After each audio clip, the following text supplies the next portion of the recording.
Amen. Great song this morning. Amen. Salamat sa pag-ibig ng Panginoon. Tayo po tayong lahat. Let's cover our Bibles and let's go to Ephesians chapter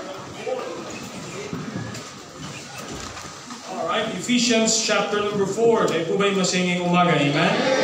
Amen. Tayo po ba'y masaya na kayo nasa bahay sa bahay? Amen. And always preaching has been the most important part of our service. Amen. Mula po nung Lunes, nakalkula ko kanina, mula po nung Lunes, Pastor Ed was one of the speakers nung po sa Davao, and they had many divided sessions. Nung dumating po kami ng Lunes ng tanghali, meron nagpipreach na isa, then Pastor Ed preached, and then meron pang, I think there's another one, and then nung hapon, parating lang namin Monday, there were 4 preachers already. Pagdating po namin yung Tuesday, there were divided sessions for husband and wife. That was 1, 2, nung hapon po ay nagkaroon ng pastor session. I was there. There were 4 preachers. Hapon po yun. And then nung gabi ay there was an evangelistic service. And another preacher, there was 5. Bring mo Monday and Tuesday and listen to, ilan yun? 8. Nung Wednesday po, pinapagalitan ako ng magulang ko. That's 1 preaching. Amen? Yeah. Thursday, we were in missions conference sa Silang, Cavite. There was 1, 2, 3, 4, 5 preachings. Oh, nung Friday, we were on a missions conference. Dumating po kami, may nag-preach na isa, and then there was another 2. We have to leave after lunch. Pero nung hapon, meron akong 3, 4 na nag-preach. Okay ba naman po ako mga kapatid? Kasi minsan nalulungkot ako, ibang Kristiyano, isang preaching na lang pakikinggan, parang kalbaryo na agad. Nagbabasa pa lang ng verse, ano oras kayo magtatapos to? Pumunta tayo sa simbahan, hindi para matapos. Pumunta tayo sa simbahan para matuto. Amen. Amen. Wag po kayo mag-alala, hindi huli mang preaching ngayong maghapon. Amen. Nais ko lang po, magkaroon tayong pusong handang matuto na siya.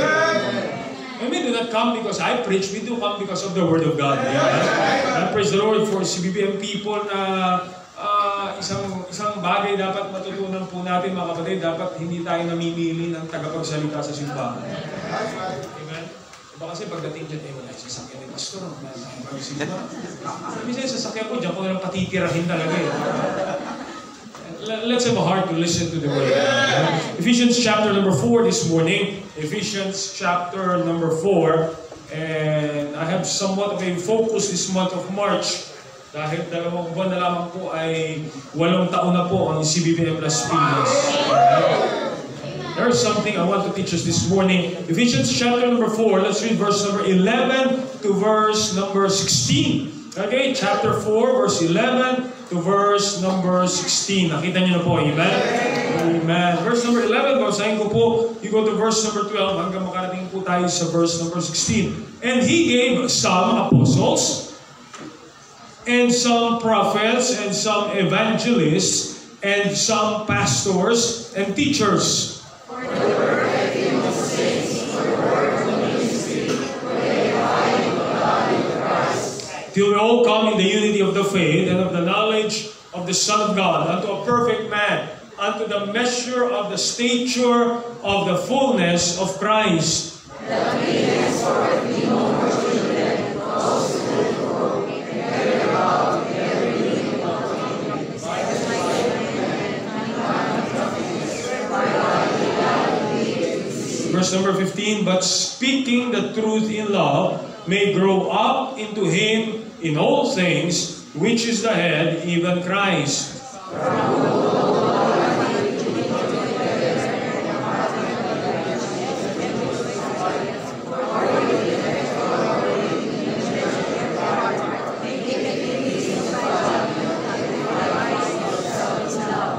Want you to notice verse number 15, but speaking the truth in love may grow up into Him in all things, which is the head, even Christ. Dakilang Diyos, salamat po Panginoon for another Sunday, for another opportunity na binigay niyo po sa akin upang mangaral ng inyong salita. I pray, O God, this morning, buksan niyo po aming puso at isipan.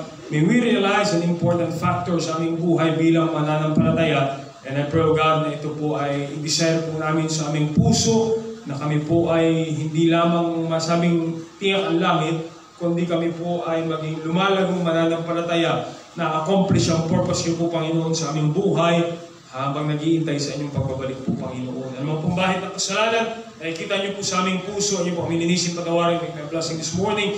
Holy Spirit, please use me, please empower po, Panginoon, magbago kayo ng buhay, magligtas po ang mga aming kaluluwa ngayong umagang ito sa pangalan ni Jesus. Amen, amen. Thank you. Be seated, please. May we always realize, mga kapatid, pag pinag-usapan po natin ang simbahan, everybody listening now? Amen? Pag pinag-usapan po natin ang simbahan po ay hindi ang gusaling ito. Amen? Alright? No, many times na tayo ay aalis sa bahay at tatanungin ka saan pupunta sa church. And nothing wrong with that, but really, ang sinasabi mo ay ikaw ay pupunta sa bahay-sambahan o sa church building.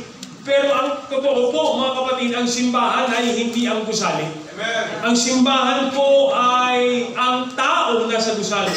Nung tayo po ay namamalagi pa doon sa garahe, the church is the people still. It is not the building.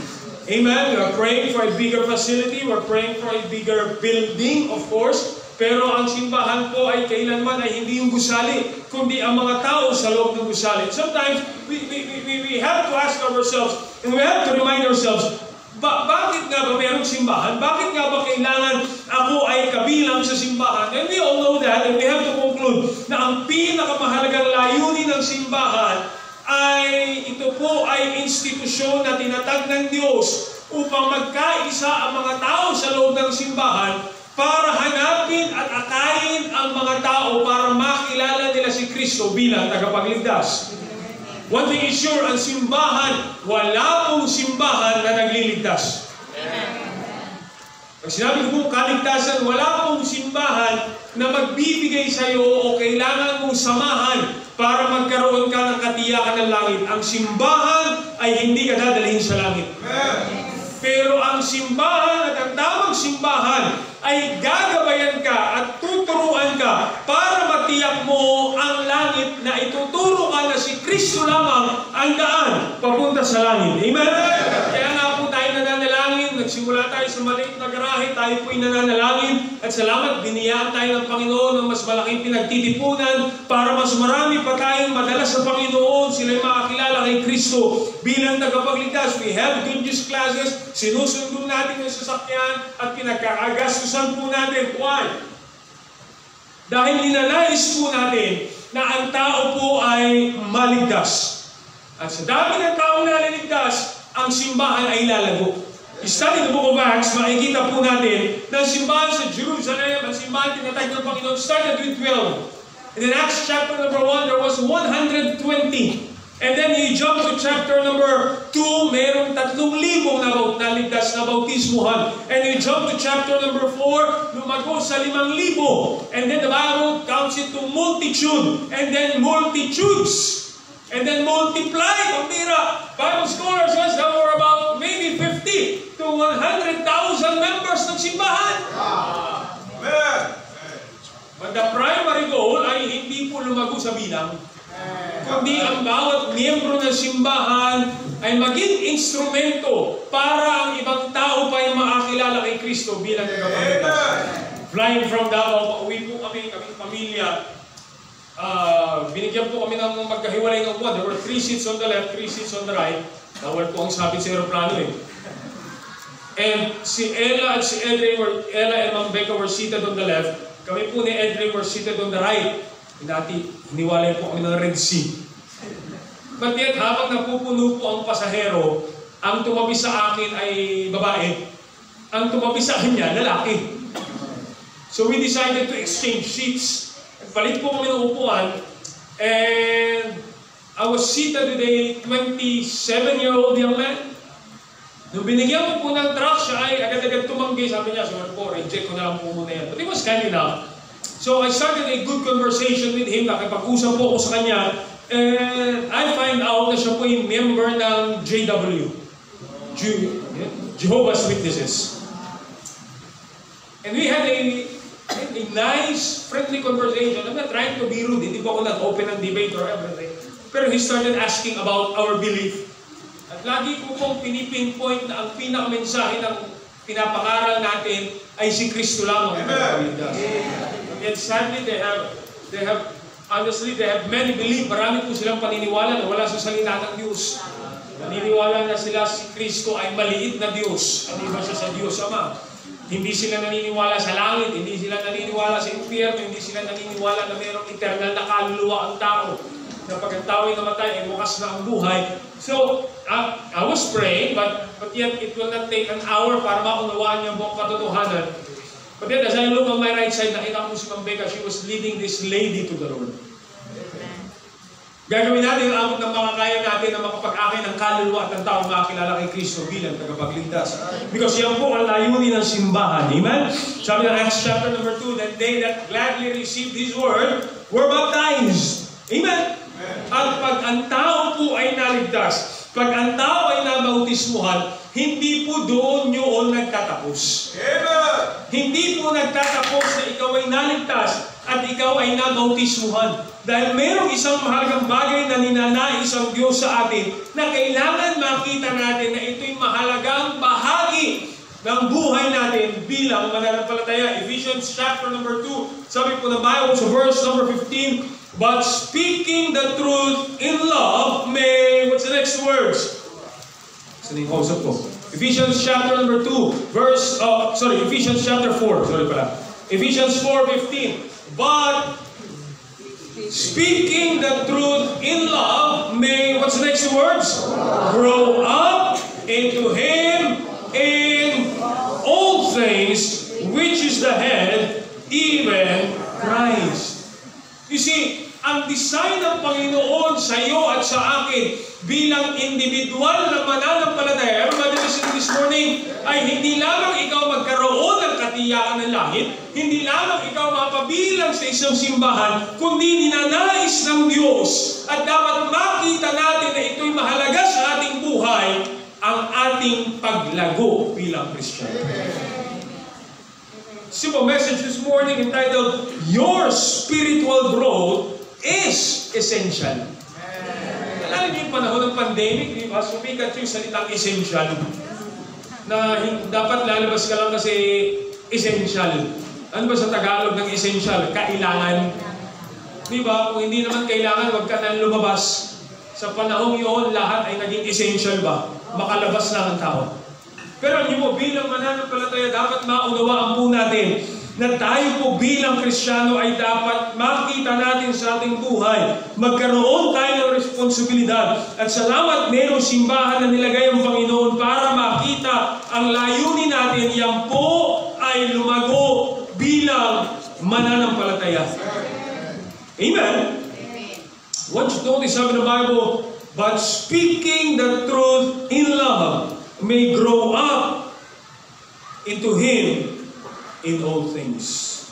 Isa po sa pinakamasayang part po ng isang nagsisimulang pamilya ay yung pagkaroon ka ng sanggol. That baby nung siya ay pinanganak. Yung grab that opportunity kasi cute pa yan. Tama ba? Di ba? Ang cute pa ng pisngi. Parang hindi kabibigyan ng sama ng loob. Di ba? Para bang nung lumaki na, sabi ng nanay, alam mo anak, yaman ka talaga sa bahay namin. Kaya gusto ka namin ibaon talaga sa ilalim ng lupa kasi yaman ka talaga. But you see, we understand the joy of a new birth ay susundan po ng isang responsibilidad para pagpapalaki ng sanggol na yan. I have 2 kids and I'm well aware ng responsibilidad ng pagpapalaki ng bata. Hindi mo naman yan pwede ilagay sa rep at i-preserve at bubunutin mo na lang after 9 years na malaki na at marunong na multiplication table. You have to care for this kid for them to grow. That's why we must understand the importance ng paglago. At ang Diyos ay hindi nagkulang, kapatid, para ikaw at ako ay lumago bilang Kristiyan. I want you to notice on this chapter number 4, verse number 11. Chapter 4, verse number 11, sabi ng Bible, "And He gave some apostles, and some prophets, and some evangelists, and some pastors and teachers." Of these 5 offices, please note na wala na po tayong apostle sa panahon ito. Ang mga apostol po ay mga kalalakihan directly tinawag ng Panginoon. Tapos na po ang panahon ng mga apostoles. Alright? If anybody is introducing themselves as apostles sa panahon natin ngayon, they would be false apostles. Prophets. Okay? And it is evidently similar in nature sa office sa Old Testament. Pero wala na rin pong propeta sa panahon natin ngayon. They are prophesying future events. Pero ito po ayon sa 1 Corinthians, you don't have to open your Bible. Sabi ng Bible sa 1 Corinthians chapter 13, verse number 8, the Bible says, "Whether there be prophecies, they shall fail." Alright? But yet we have that evangelist. Nag-feedback yata, well. We have that evangelist. It refers to those na tinawag ng Diyos na nag-a-assist sa simbahan that through specific ministries na pamamahayag ng salita ng Diyos.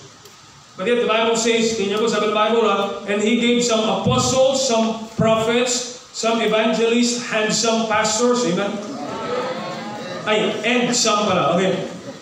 Then we will have pastors and teachers. Ito po ang dalawang well-ordained leader ng simbahan na ninais ng Diyos at ibinigay sa atin ng Panginoon para tayo ay lumago. Sabi ng Bible, verse number 12, "For binigay ang evangelists, pastors, and teachers for the perfecting of the saints." Pag sinabi po natin perfecting, ibig sabihin po niyan tayo ay e-equip. And equipping has a connection sa paglago. Alright? Perfecting of the saints for the work of the ministry. Ibig sabihin, ikaw ay maging bahagi ng paglilingkod. Edifying of the body of Christ. Edifying is a word na nag-ibig sabihin nagpapatibay, nagpapatatag. It is building up. Now we understand, mga kapatid, mayroong instrumentong nilagay ang Diyos para tayo ay ma-perfect, para tayo mag-involve sa ministry, para tayo po ay ma-edify, ma-build up. Dapat ngayon makita natin bilang mananampalataya na kailangan mong lumago spiritual. Amen! Gano'ng katagal ka ng mananampalataya? Masasabi mo ba na ikaw ay lumalagong Kristyano? Pero, di ba, expected natin yan sa sanggol. Pag yan ay bagong silang na sanggol, normal yan na lalagyan mo ng diaper, bibihisan mo, liliguan mo. 2 years old, naglalakad na, unti-unti nang natututong pumunta sa CR mag-isa. Tama? At unti-unti nang naaasgas yung sarili. Why? Lumalago rin. Now, think about a Christian. Bagong silang kang mananampalataya, nakilala mo si Kristo bilang tagapagligtas, may gumagabay sa'yo sa simbahan, may nagbubuklat sa'yo ng Bible, merong nagtatanong ka, marami ka pang bagay na hindi alam at nagtatanong ka. Pero pag 2, 3, 4 na taong Kristiyano ka na, dapat malaki na ang pagkakaiba mo nung ikaw ay bagong mananampalataya. And that will only happen if you see spiritual growth as essential part of our life. Aba, nakakatakot naman tingnan. Kapag ito si Howard pupunta sa simbahan, nakadiaper ba? Nakailan ka ba? Di ba? Nakakahiya naman tingnan. Kung ito si Howard ay pinaliliguan pa ng nanay niya. Nasa gawin na nakatira, pupunta pa yung mga magulang niya dito, liliguan pa. At dahil hindi po ginagawa ng magulang niya, hindi na rin siya naliligo, amen? You are expecting a growth. Yeah! And God is expecting na makita natin na ang paglago mo bilang Kristiyano ay maging essential na bahagi ng buhay mo. Yeah! Nakalungkot isipin kapag ka nakikita ng pastor, nakikita ng maraming mananampalataya na ikaw ay kailangan mo lumago. Pero sa sarili natin na, okay lang naman ako. No! You need to grow because growth is essential in your life. God is wanting you to be perfect, to mature. God is wanting us na maging bahagi ng Diyos that is edified, na tayo po ay tumatatag bilang mananampalataya. You know what? Let me give you 4 things this morning. And of course, 11:02 na. Hindi ko lang kung matatapos ko na naman doon. This is 100 points. Number 1, growing Christians are strong Christians. Pag lumalag kang mananampalataya, ikaw ay tumatatag at tumitibay na mananampalataya. Bakit kailangan natin maging matibay na mananampalataya? Dahil may kalaban po tayo at may kasalanan na pinaglalabanan po natin. Tingnan niyo po sabi ng Bible sa verse number 14. You got it? Verse number 14. That we henceforth be no more, what's the word? What's the word? Children.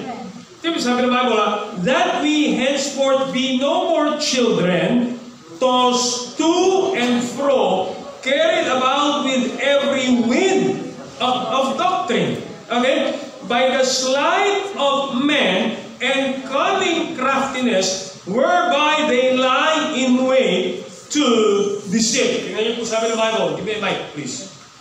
Hello. Sabi po ng Bible dito, that we be henceforth no more children, tossed to and fro. Tingnan niyo po malinaw na nilagay ng salita ng Diyos, ang taong hindi lumalago ay hinalintulad sa isang bata. Tossed to and fro. Madaling mahatak, madaling ma-influensyahan, madaling mahila. Sabi ng Bible, ano dumadaya po sa kanya? Sabi ng Bible, tossed to and fro, carried about with every wind of doctrine. Mga maling katuruan. Sleight of men. Sleight of men ay pandaraya. Cunning craftiness ay panlilinlang. Lie in wait to deceive. Ikaw ay, yung inaabangan ka na, the devil is out there and he will deceive you. Kaya nga po, kailangan mo lumago dahil kailangan natin maging matatag at kailangan natin maging matibay na mananampalataya dahil may tukso ng kasalanan, may tukso ng mga maling turo, may tukso ng mga bagay na maglalayo sa atin sa Panginoon. And only growing Christians, alala niyo po ang Panginoon as He was tempted by the devil in the wilderness. Ang tukso po ng kasalanan, sabi ko po sa inyo, bilang mananampalataya, hindi na natin ini-enjoy ang kasalanan. But yan, andyan po ang tukso ng kasalanan. Amen. And only if you will be a strong Christian, you will learn to fight sin. And you will grow. Amen. Sabi ng Biblia, if you remember the temptation ng diablo sa Panginoon, ano lagi sagot niya? It is written. Ano ang nagpatatag sa kanya laban sa pandaraya ng kasalanan? Laban sa tukso ng sanlibutan? Laban sa panlilinlang ng diablo sa kanyang buhay? Walang iba po kundi salita ng Diyos. At wala ng ibang paraan para ikaw at ako'y lalago bilang mananampalataya kundi salita ng Diyos. No, listen well. Hindi nagkulang ang Diyos mag-provide ng paraan para ikaw at ako'y lumago bilang mananampalataya. Hindi po. The Bible says there were pastors, there were teachers, there were evangelists. 10 sila. Saan ba natatagpuan ang pastor, ang teacher? Saan? Church! Alright? Ano mong tinuturo? Salita ng Diyos. And if every believer would understand that spiritual growth is essential, hahanap ka ng simbahan na nangangaral ng salita ng Diyos, ikakapit mo ang sarili mo doon at nanaisin mong lumago, tumatag, tumibay bilang isang Kristyano. So many Christians matagal na mananampalataya, pero ang dali pa rin natin mahila ng kasalanan. Ang dali pa rin natin madaya ng maling doktrina. Ang dali pa rin natin, why? We are still like children. Di na tayo lumago bilang Kristiyano. Ang dali pa rin nating pardon the term, madenggoy. Madaya. Maloko, maskam. Bible says the devil is a deceiver. Seeking whom he may devour. Amen.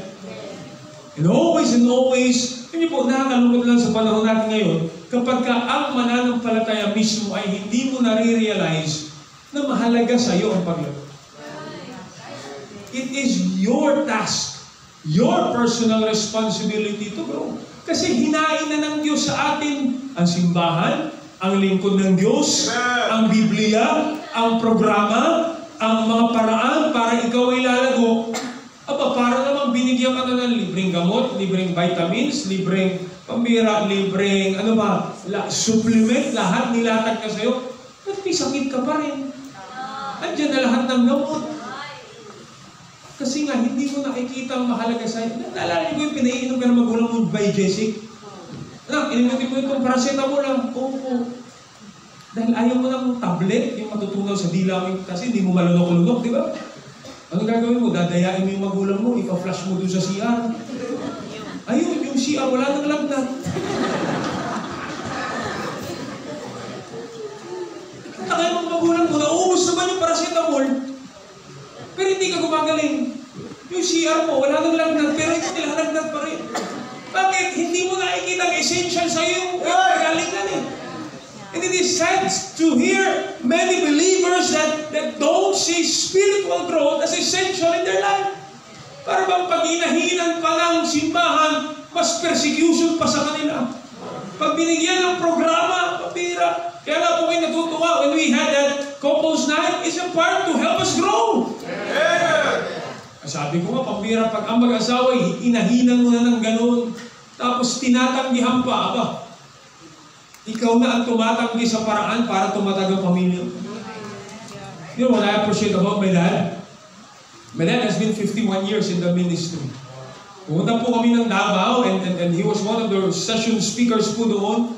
But Tuesday, he was right there sitting and just, narinig niyo naman sinabi niya, he was a man hungry to learn. Gusto ba rin lumago? Kapatid, dapat look, my point this morning is everyone should realize meron pa akong kailangang paglago bilang mananampalataya. Because unless we realize it personally sa ating buhay at makita natin ang simbahan ay oportunidad para lumago, ang salita ng Diyos ay oportunidad para lumago, ang Young People's Fellowship ay oportunidad para lumago, ang simbahan ng lingkod ng hapon ay oportunidad para lumago, then you will not be a strong Christian as you should be. Sa panahon ng, ba't kayong dali ako mahila ng jablo? Tanong, matatag ka bang mananampalataya? At paano tayo magiging matatag na mananampalataya kung hindi naman natin dinidesire na lumago bilang Kristo? Amen? Don't you realize, kung saan mo binibigay ang atensyon mo, hindi ka lumalag. Tama? Kung saan ang pinapahalagahan mo sa iyong buhay, doon ka lumalago. Believe me, you can find young people nowadays, magbigay ka ng number. Alam nila lahat ng basketball player na meron ng ganung number ng jersey. O, di ba? Magbigay ka ng rubber shoes, kilala nila silong NBA player ni suot na ganung sapatos. Updated. Pero bigyan mo ng Book of Amos, dadaling ka sa Cavite. Ay! Pinipili kasi kung ano yung mahalaga sa kanila. Whenever every believer this morning would realize there must be a desire in our life to grow. Because spiritual growth, excited about what God is thinking about. Philippians chapter number 1. Philippians chapter number 1. This has been my life verse since then. And this is what makes my life exciting. This is sabi ng Bible. Philippians chapter number 1, verse number 6. Being, what's the word? Confident of this very thing, that he which hath what? Begun a good work in you will what? Perform it until the day of Jesus Christ. Now notice this verse. Paul is simply saying, mula nang ikaw ay naligtas. Are you saved? Alright? Noong araw na ikaw ay naligtas, ang Diyos ay nagsimula ng mabuting bagay sa buhay mo. Alright? And He will perform. May ginagawa ang Diyos sa buhay mo. And let me tell you something. Pag pinayagan mo ang Diyos kumilos sa buhay mo, it will push you to grow. May ginagawa ang Diyos eh. May binabago. May inaayos. May ini-improve. May binabasag. Alam niyo, paglago, hindi lamang paglawak eh. Kundi may mga inaalis siya sa buhay natin. Yes, sir. Amen. Amen. When we decide to improve this building, ang bira, kailangan palitan ng bubong, kailangan ayusin yung ganito, kailangan linisin. May mga winasak tayo dito para lumago. And same thing in our Christian life. And guess what? You know that joy in your hearts na ikaw ay lumalago. Why? He is performing. Uy, may binabago ang Diyos sa buhay ko. Diba may mga tao pong pag nabore na sila sa design ng bahay nila, ayusin nila. Di ba? Kung pwede lang baguhin yung kasama sa bahay, talaga babaguhin. Kasi boring na rin yung kasama. But then, ayaw. Why? Yun yung papasay. Look, in your Christian life, what make Christian life exciting is your growth. Yung alam mo sa araw-araw ng iyong buhay, may ginagawa ang Diyos. May inaalis ang Diyos. May tinatanggal ang Diyos. You remember those 3-4 weeks renovations natin dito? I see the excitement in the heart, in the eyes of many brethren. Na marami tayong ini-improve, na marami tayong inaayos. May gastos, may labor, but the joy is there. Why? There is growth, may paglago, may pagbabago. Alam mo, babalik ang Panginoon at alam mo na meron siyang gagawin sa iyong buhay. Kaya nga po ang masasayang Kristiyano, yung mga Kristiyano lumalago. Amen? Kasi nadadagdagan yung nasasaulo mong books of the Bible. Natututo ka ng mag-akay ng kaluluwa. Natututo ka na magbihis ng maayos. Natututo ka na umawit ng awiting makalangit. Di ba? Pero yung yung stagnant ka lang.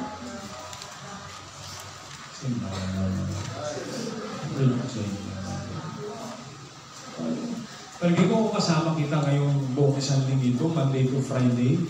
Ang bira, 5 preaching kami ng Monday, 5 ng Tuesday, 4 ng Thursday, 3 ng Friday. Alam ko, nagkikirintas ka na dun sa sulok siguro. O naghahanap ka na, nasugalan ninyo. Why? Ano sino nag-enjoy? Yung taong may desire ng ako. And believe me, there is joy in a growing Christian. I've been in this life for the past forever years. Pinanak na po ako sa simbahan, and there, ayaw ko lumago, dun tinatamad ang buhay Kristiyano. But yet, if you see, kailangan ko lumago, it is an essential part of your life. I mean, pag alam mo, there are things na pwedeng wala sa buhay mo. Di ba? But there are things na hindi pwedeng wala, and it is essential. Amen? Amen. Kaya yung pang cellphone, di ba? Dati, hindi naman talaga bahagi ng buhay natin yan. Pero it really became essential. Pero hindi naman essential na kailangan naka-iPhone 18 Max Pro to the 3rd degree power, whatever. Diba? Pero pag alam mo, kailangan, gagawin mo lang ng paraan. Kasi the Bible is trying to remind us, there must be growth in our Christian life because it will give you joy in your Christian life. Amen? It is Apostle Paul inside the prison cell. He said, rejoice in the Lord always. Kung bahagi ng paglago niya ang pagkabilanggo, sumiin. Pero siya kagalangan. Amen? Ano yung mga tao masasaya sa simbahan? Yung mga tao, alam nila kailangan ko ng simbahan. Kailangan ko ng bago. Kailangan ko matuto. Pag andun yung kagalangan mo, ano yung sabihin ko sa iyo? Amen? Ang bet many Christian na sana laging linggo. Diba? Yung iba naman, ay, linggo na lang. Parang Holy Week sa kanya yung lingkod, prosesyon, pagpapapako sa krus. See, growing Christians must be joyful Christians. He which hath begun a good work in me will perform it until the day of Jesus Christ. Mula ngayon hanggang sa pagbalik ng Diyos, may gagawin siya sa buhay ko. I don't know what, I don't know how, pero it makes me excited. Why? May gagawin siya eh. Amen? Alam mo sino mga taong medyo nabubor sa buhay? Yung uncycle ng trabaho mo, paulit-ulit lang. Upo ka na naman, computer ka na naman, upo ka na naman, computer ka na. Pati yung monitor mo, drinowingan mo na ng XOX, tapos, yung paligid mo, dami mo na gawang aeroplanong papel na kalipat mo na lahat. Pati resibo sa bahay, o ano na lang nabubor ka sa buhay. But you know, who are the joyful people? Those people that you know that something is going on in their lives. Amen. You know what joyful families are? Families na, naharap ka sa pagkainan, naharap mo naman yung asawa mo, wala ka bang ibang mukha? Wala ka bang ibang amoy? Araw-araw, target na lang ang ulam. Diba? Pero you know, those are happening, problems are happening, pero alam mo, something is growing in your relationship. Ano siya this morning? Amen. Kapatid, sabi ko sa inyo, nasa pagpili natin kung magiging masaya tayong lumalagong Kristiyano. Mas pagpili mo yun. Yeah. We were talking this week on the conference. Sabi nga ng mga pastors, nag-uusap po kami sa simbahan. Pareho naman, isa naman ng pastor ng isang simbahan. You hear the same message. Hindi naman iba yung naririnig nyo sa naririnig dito. Pareho naman. Diba? Hindi naman iba yung naririnig nyo nasa harap sa naririnig sa likod. Pag uwi mo, isang kanta naman ang pakinggan nyo. Isang preaching naman ang pakinggan nyo. Pero napapansin namin mga kasyo, may mga uuwi ng malungkot. May mga uuwi ng masaya. May mga nakikinig ng masaya. May mga hindi nakikinig kasi tulog. Pero bakit? Hindi mo kaibahan, nasa lugar, nasa pwesto ba yun? Hindi naman, kasi magkatabi, yung isa gising, isa tulog. Yung isa natawa sa joke, yung isa wala pakiram sa buhay. Tumatawag na buong simbahan siya.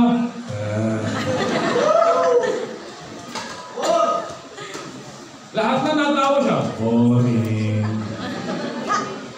Oras matatapos. Ay, naabangan joke, nakornihan pa sa joke. Boring. You know why? I believe the problem is because something in our hearts does not want to grow. Pinili na lang natin, ako sa simba, uruwi, alam ko na yung sunod, special number naman, tapos offering na naman. Alam mo na kung kailan mapupunta sa CRA pag offering na. Kalkulado mo na lang ang galaw. Kaya wala nang kagalangan. Kasi wala nang paglago. Kasi growing Christians are joyful Christians. You are excited anong gagawin ng Diyos sa iyong buhay, sa iyong tahanan, sa iyong pamilya. Because that joy retains in your heart. Yung bang pupunta ka sa simbahan na may kagalangan pa rin sa iyong puso at anong klaseng paglilingkod pa gagawin kasi may mayroong gagawin. Ano po yung masaya ka sa gagawin mo, mga kapatid? Amen? Growing Christians are joyful Christians. I have to finish. Let me go with number 3. Sabi ko sa inyo, 98 points pa po ito. Huwag po kayong kabahan. Hindi po joke yun. Number 3, growing Christians are serving Christians. Growing Christians are serving. Merong willingness na maglingkod. Okay, merong nananais na magamit ng Panginoon.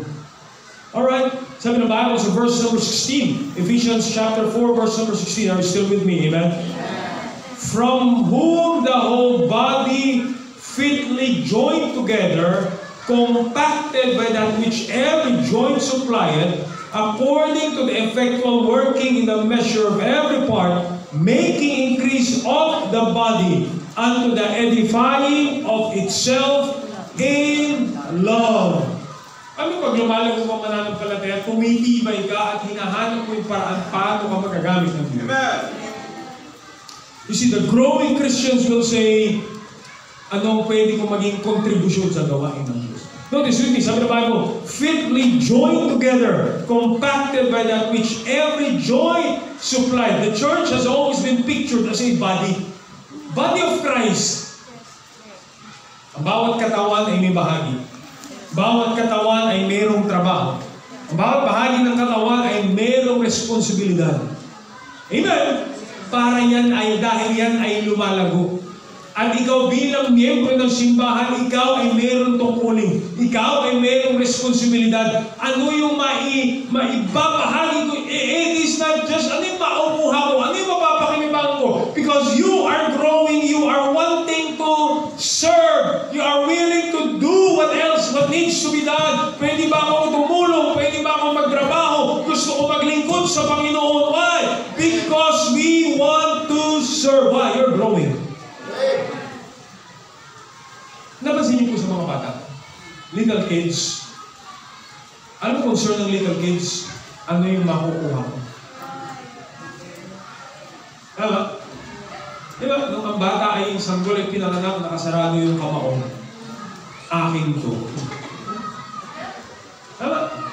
Pero sa Bible, pag lumalago ka, you're growing from that mentality ng akin to. So, yung mentality ng you're willing to give. You're willing to, ano ba maitutulong? Yung mga Kristyano kami, pagkatapos ng service, ni isang upuan, ni isang sumbong, hindi walang puso maglingkod. Why? We need to grow. Hindi lang yung ano, sabi ko ako sa'yo, hindi lang dapat tayo na simba ng ano yung makukuha ko sa simbahan. There must be heart in us na ano yung maitutulong. Yes, we have problems. Yes, we have difficulties. Hindi mo kasi masunod ang aming problema ako, mahirap ang aming problema.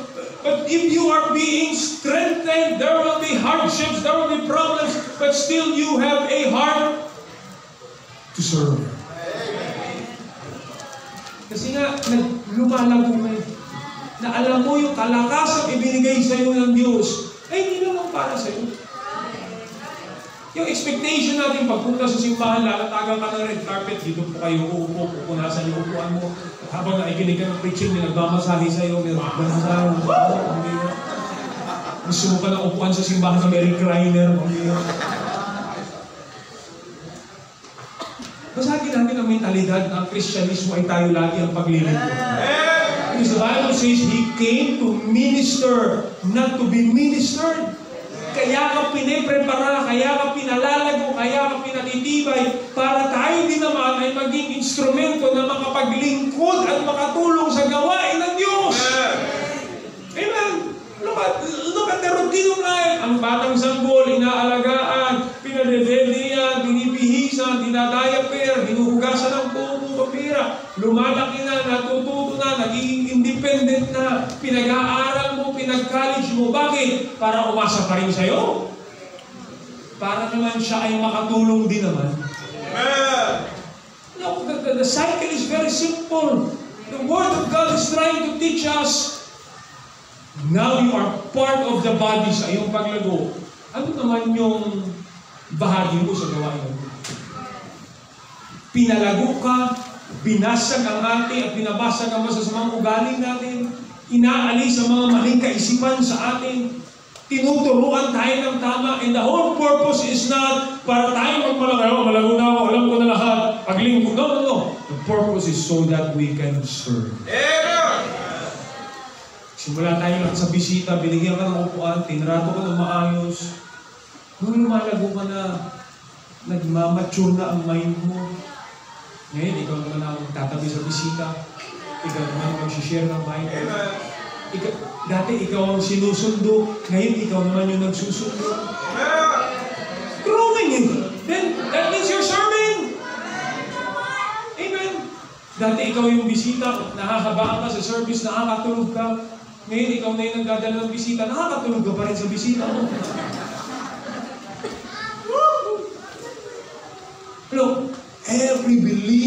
must realize your spiritual growth is essential.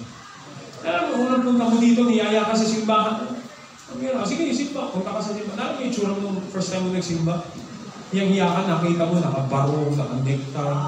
Tapos ikaw, ay, ganyan pa rin dapat sa simbahan. O ngayon, natuto ka na magbihis ng bahan. Mga kapatid, kailangan makita natin yung kahalagahan ng paglago bilang Kristyano. Amen. Natututo ka na magbigay sa gawain ng Diyos, magsakripisyo sa gawain ng Diyos, natuto ka na magmahal sa Panginoon, and you give with a joyful heart because naunawaan mo na ang pinakamasaya at pinakamahalagang gawain ay gawain ng Panginoon. Na hindi look, di ba? As growing up, we realize na hindi sa atin umiikot ang sentro ng mundo. Nung baby ka kasi, ang cute-cute mo, ang buong mundo sa'yo nakasentro. Lahat ng camera, ikaw pinipicturan. Una, baby ka pa nun. Pangalawa, cute ka pa nun. Pero kung lumalago ka na, wala nang papansin sa'yo, hindi ka na cute. At ang inaasahan sa'yo, magtrabaho ka na kasi may lakas ka na. At bilang mananampalataya, pag ikaw ay lumalago, ma-realize mo ang sentro ng Kristyanismo ay hindi tayo. Na pag tinamaan ng preaching, magagalit, ma-open. Pag hindi pinansin, hindi sisimba. Let's grow up! Diba? Hanggang ikaw ay nagbinata, nakapag-asawa. Lagi ko encouragement kung mag-aasawa ka, dapat malago ka spiritual eh. Kasi pag kaya nagkatampuhan kayo ng asawa mo, ikaw yung lalaki, ikaw ang nainaway ako ng asawa ko, ikaw ang candy. Ano sabi niyan? Amen. Let's realize spiritual growth is makita natin sa ating buhay na kung hindi tayo lalago, ay hindi tayo magiging masayang Kristyano. Kung hindi tayo lalago, hindi tayo magiging matatag na Kristyano. At kung hindi tayo lalago, hindi tayo magkakaroon ng pusong handang maglingkod sa Panginoon. We started with Sunday morning service. Start growing.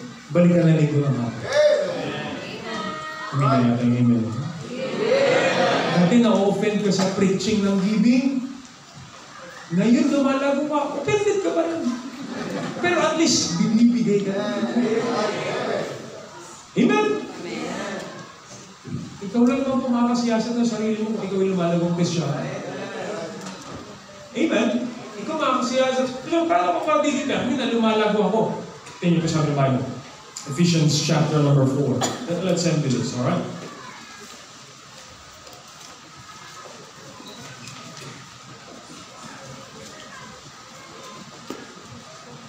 For the perfecting of the saints, that's maturing, verse number 12, for the work of the ministry, for the edifying of the body of Christ, till we all come in the unity of the faith, knowledge of the Son of God, perfect man, again, mature, measure of the stature of the fullness of Christ. Verse number 15, but speaking the truth in love may grow up into Him in all things, which is the head, even Christ. Grow up into Him in all things.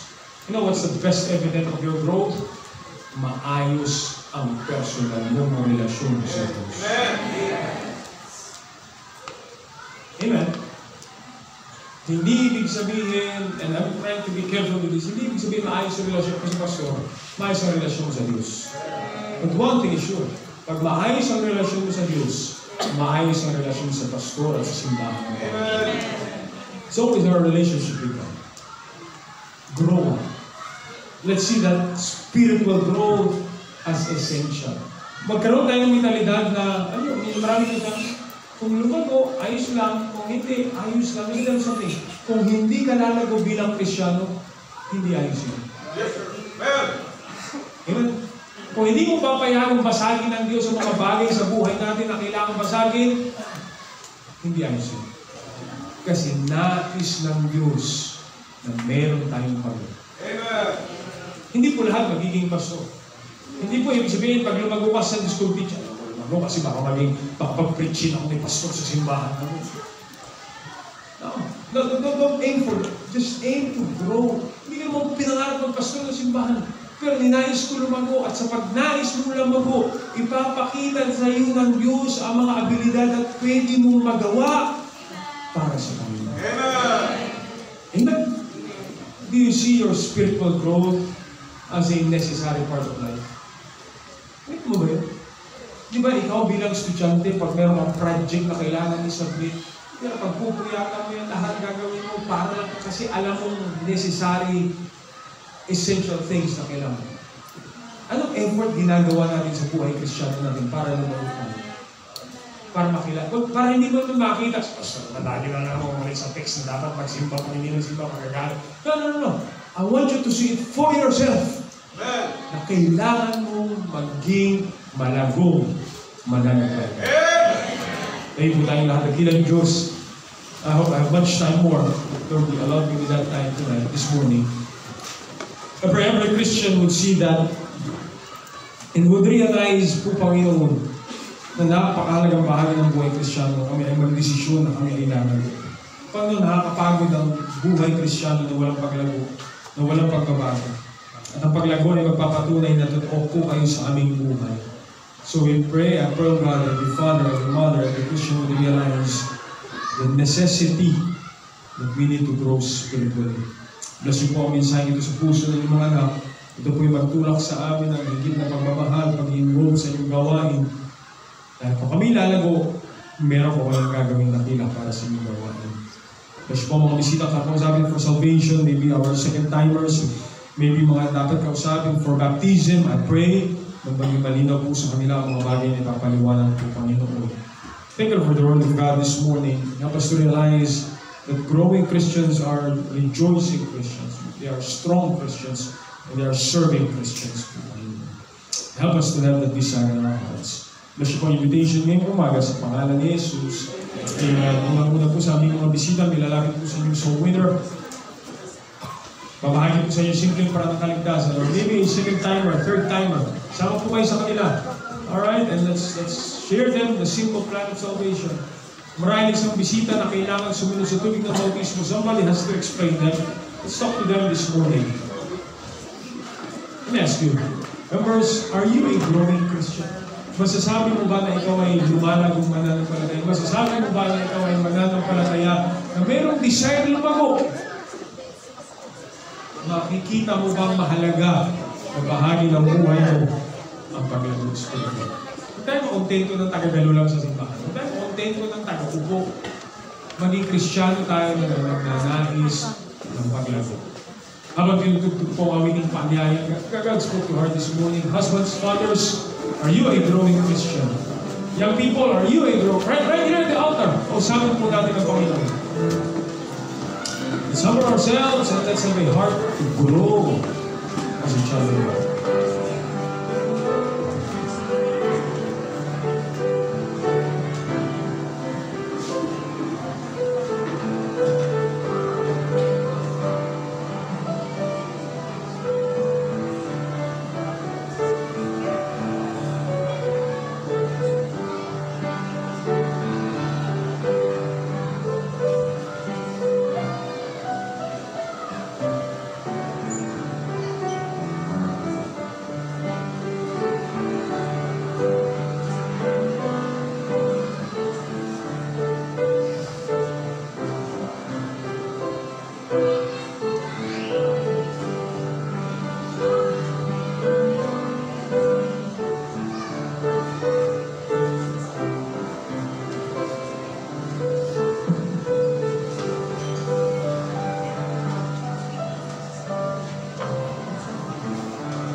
Amen, amen. I hope you learned something from the Word of God this morning. Amen.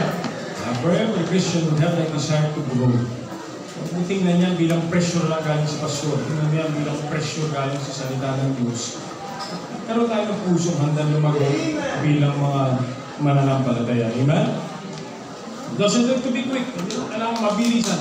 Pero mayroong paglago sa buhay mo bilang Christian. Coming to back on Sunday afternoon will be a big help for us to grow. So make sure you get back this afternoon. Amen? Amen? Balik po tayo mamayang hapon. Wala na pong handaan mamaya, pero meron salita ng Diyos. So make sure we be back on our afternoon service. 4 o'clock, young people, husband and wife, it's your surveying time mamaya. Make sure you be here and let's enjoy the Word of God. Alright? At salamat sa Panginoon. Ang mga bisita po natin ay kinakausap for salvation. So make sure hindi po tayo maging distraction po sa kanila. And sila ay tumanggap ni Kristo bilang tagapagligtas. At kung kailangan sumunod sa tubig na ang bautismo. Alright? I know we have challenges. But you see, if you're a growing Christian, you will learn to overcome those challenges sa ating buhay. Amen? Alright, let's all stand up please. Are you happy this morning? Amen? Amen, amen, amen. Let's sing Everything with Jesus is... Ayaw pa nila tumayo, parang ayaw pa nila tumayo.